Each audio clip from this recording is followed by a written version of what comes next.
Good day everyone. My topic is on chapter 4, lesson 1, vocabulary skills. So in vocabulary skills, we have identifying the components of word. Under this is stem and affixes.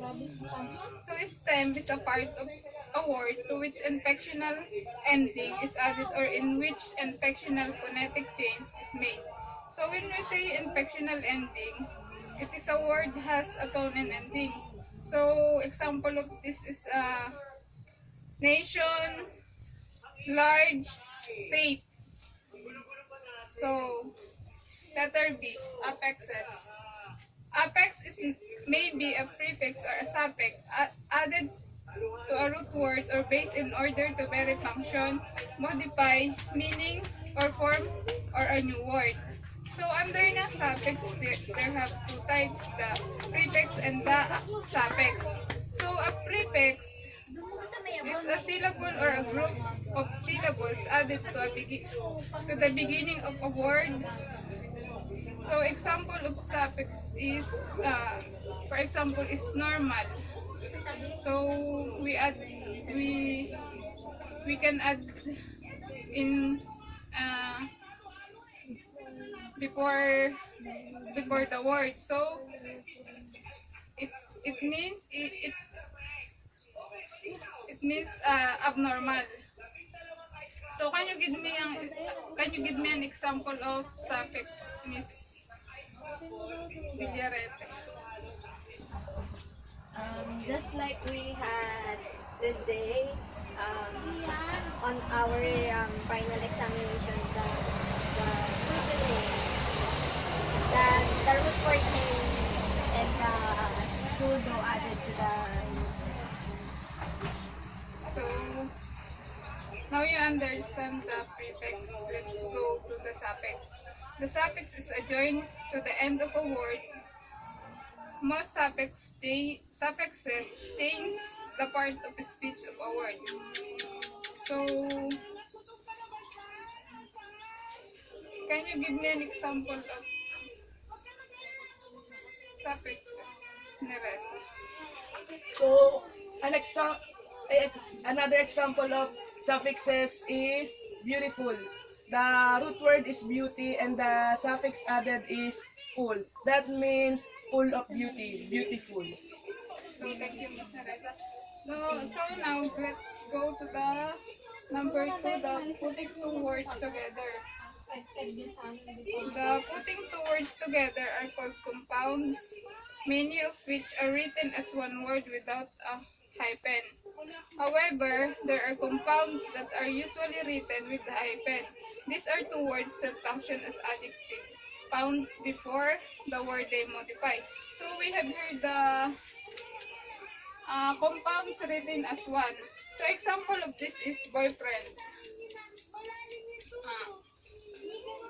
Compounds written as one is without hyphen of a word.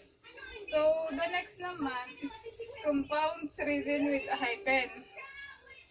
So example of this is ex-wife or an American. Do you give me an example? Anyone? Another example of compounds written with a hyphen is the words mother-in-law. In every word, this is a hyphen between the words. Yes, Miss. Father-in-law. Mother-in-law, father-in-law. Yes. Very good. So the next naman is compounds written as two separate words.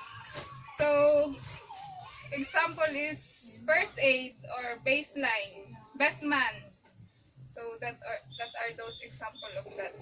Next is two-word verbs. Example is catcall, backfire, handpick. Okay, did you understand? Yes. So let's go to the number 3. Forming links between words. Forming links between words lead to comprehension. A word may be linked to another by its opposite similarity, origin, characteristic, initial sound, action, complement, classification, and rank. So, this forming links between words. So, this is the general term for a specific thing or object. It tests our comprehension with regards of specific object or words that we have. So, the example of this is translator. So, the meaning is, or the general term of this is accurate, or the chrysanthemum. The general term is flower.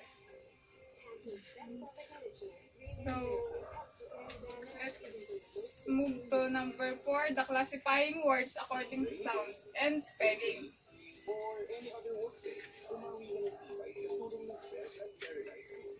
So, classifying words according to sound and spelling. Your interpretation of a sentence or an expression may not be reliable because of the ambiguity that the words create.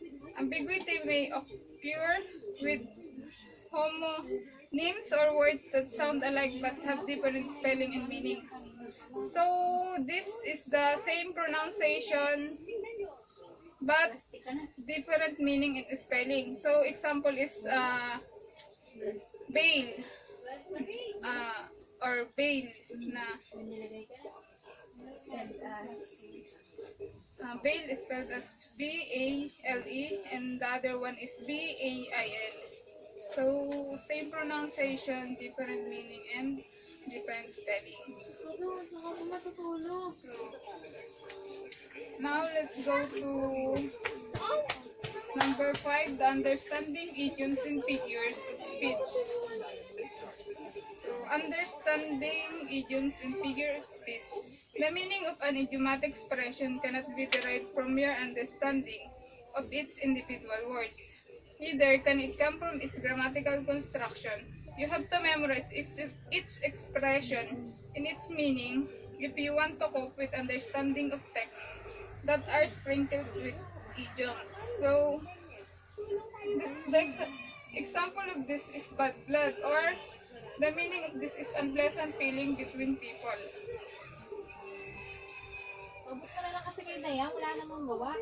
So, in understanding idioms and figures of speech, we have common figure of speech, the simile, metaphor, personification, and the hyperbole. The simile is an explicit comparison between two different things.